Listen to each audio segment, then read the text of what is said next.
WrestleMania 37 is around the corner and only 2 matches are confirmed. Let's book the next 45 matches together. Pro Wrestling Bits. Subscribe now.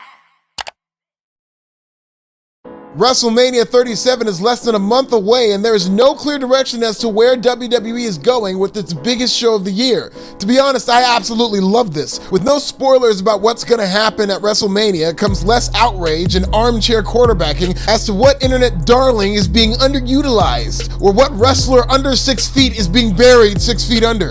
In the internet wrestling community, entitlement runs more rampant than an old wrestler's podcast, and sometimes people just need to be protected from themselves. I'd rather not know the storyline direction for any of these feuds. As long as WWE has a clear-cut direction behind the scenes and I can find out as it unfolds, I'm Gucci. But see, that's the problem. Today's WWE time and again has demonstrated a pattern of being disorganized, with no sense of long-term planning. Once upon a time, WWE booked WrestleMania main events 1 year out, with one of the most memorable stories starting at WrestleMania 4 when Randy Savage won the WWE Championship alongside Hulk Hogan, only to wrestle Hogan 1 year later at WrestleMania 5. Unfortunately, WWE just doesn't have that same discipline under an increasingly impatient 75-year-old Vince McMahon, so I'm pretty nervous about how this card will actually turn out. Let's start with the matches I'm almost positive will happen. Thus far, the only 2 matches that have been announced is Roman Reigns versus Edge for the WWE Universal Championship and Bianca Belair versus Sasha Banks for the SmackDown Women's Championship. One world title feud is super serious and the other is using mid-card comedy and playing dress-up as a storytelling device. Another serious world title feud will come in the form of Drew McIntyre versus Bobby Lashley for the WWE Championship.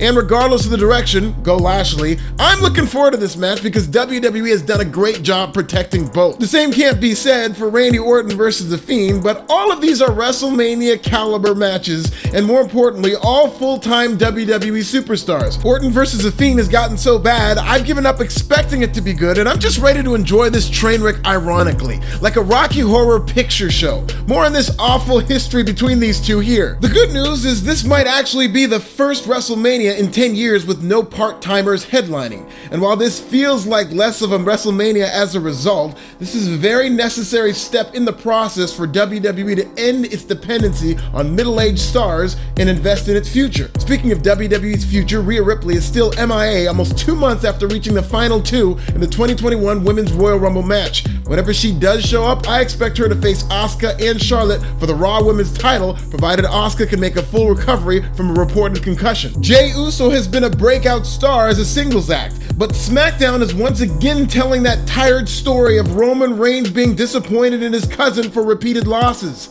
Jey Uso lost to Daniel Bryan in the Elimination Chamber, he lost to Daniel Bryan inside a steel cage, and he'll lose to Edge this Friday in the Enforcer match. When a frustrated Roman Reigns inevitably does beat Jey Uso down, I expect a twist in the form of the return of Jimmy Uso. My gut tells me that the Usos will eventually reunite, but as heels. That's why I can see Jimmy Uso versus Jey Uso at WrestleMania to add to the hit-or-miss legacy of brother versus brother matches at WrestleMania. I can see Jey Uso doubling down in his allegiance to Roman Reigns and teaching his brother the hard way that he needs to join the bloodline, hopefully alongside Apollo Crews. After this week's backstage segment, and with Kevin Owens having no clear-cut direction whatsoever, I can see Owens feuding with Sami Zayn after eventually declining to be part of his documentary. We'll probably get a group match for the meaningless United States title. Let's say Riddle versus AJ Styles versus Sheamus versus Jeff Hardy versus Mustafa Ali and Keith Lee, and screw it, for good measure, throw in a ladder. Other group matches across the 2-night show will likely include the Hurt Business versus A New Day versus Lucha House Party for the Raw Tag titles, the Street Profits versus Dirty Dogs versus Alpha Academy versus the Mysterios for the SmackDown Tag titles, and finally for the Women's Tag titles, I expect Naomi and Lana versus Riot Squad versus Nia and Shayna versus Natalya and Tamina. I also see Big E versus Apollo Crews for the IC title with King Corbin thrown in.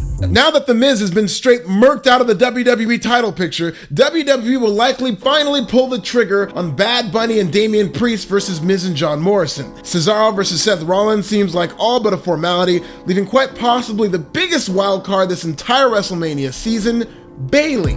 Bayley was the star of the pandemic alongside Sasha Banks. At one point, they had all the women's titles. And while Sasha Banks has ascended to near the top of the card, Bayley continues to tread water, though WWE does seem to have plans for her. It is pretty odd that Bayley's WrestleMania feud looks like it may start over a mean tweet, but if the payoff is satisfying, I'm Gucci. And as much as this may piss a lot of people off, I expect that payoff to be Carmella.